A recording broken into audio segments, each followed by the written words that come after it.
How did Rome come to rule the world?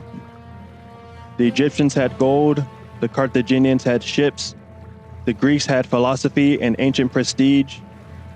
The enemies of Rome had larger cities, more trade partners, and deeper cultures. The Romans lacked those advantages. They had no king to command them, and their treasury wasn't endless. And yet, in just 53 years, this Italian city consumed the entire Mediterranean basin. How? Most people think it was the legions, the gladius, the discipline. They played a role, but that's not the full picture.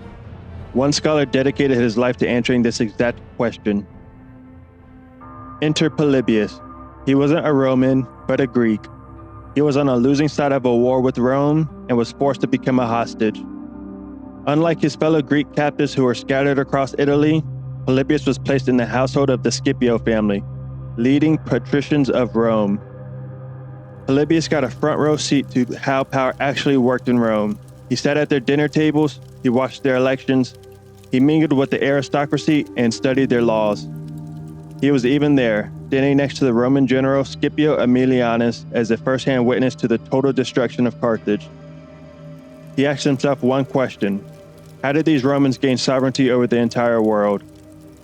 He realized it wasn't the legions, it wasn't their grit, or their economic ingenuity. The Romans had solved the real problem that no other Mediterranean state had. It was the Roman constitution that gave them power. Polybius believed that political systems moved in cycles with almost biological certainty. This had nothing to do with ideology and everything to do with human nature. He called this process Anacyclosis, the cycle. It starts with rule by one. A brave leader emerges to bring order to chaos. This is kingship. It's efficient and often glorious. But the king's son is a brat. He didn't earn the power and doesn't have the virtue to sustain it. He abuses it, and kingship rots into tyranny. So the leading figures of society rise up and overthrow the tyrant. This is aristocracy, ruled by the best and wisest. They coordinate, they build, they deliberate, but their grandsons get greedy. They care more about their bank accounts than the state. Aristocracy rots into oligarchy. Then the people get fed up with this. They rise up and take control. This is democracy, participation, equality. But soon enough, the people also no longer consider what's best for society. They want everything given to them for free. They want to punish their enemies. Democracies tend to lead to mob rule, ochlocracy.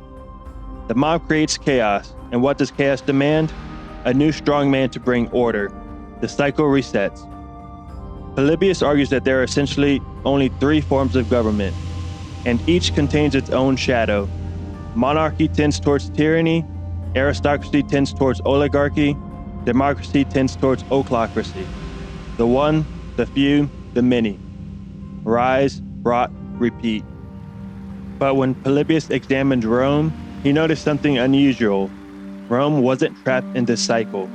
That's because Rome didn't choose a single form of government. It combined all three. The Romans embedded monarchy, aristocracy, and democracy inside of a single constitution. Rome had two consuls, elected annually, that functioned as a monarchy with substantial powers afforded to them. They also had a senate, initially only for patricians, so it retained prestige even after it was open to everyone.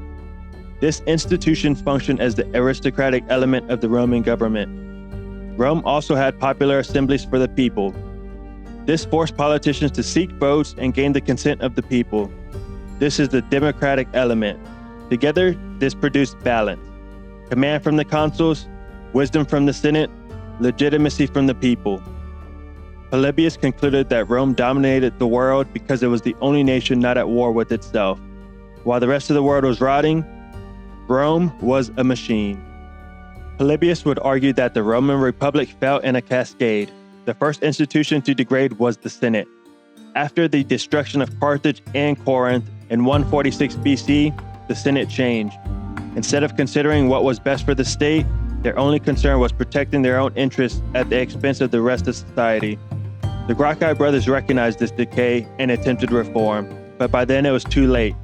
After the deaths of the Gracchi, the Senate maintained its power, but lost its moral authority. Economic pressure mounted. Small landholders vanished, and citizens grew desperate to maintain their livelihoods. The popular assemblies became destabilized, turning into weapons of elite advancement. Traditional norms were bypassed, and over time, their democratic institutions slid toward mob logic. At that point, the ambitious men of Rome saw an opportunity. The consulship became more than an honor. It became a pathway to permanent power.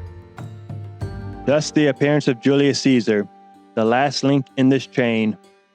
After his assassination, his adopted son Augustus emerged as the first emperor of Rome, thus restarting the cycle. It's believed that Rome's constitution wasn't designed to be perfect in the abstract. It was designed to survive human nature.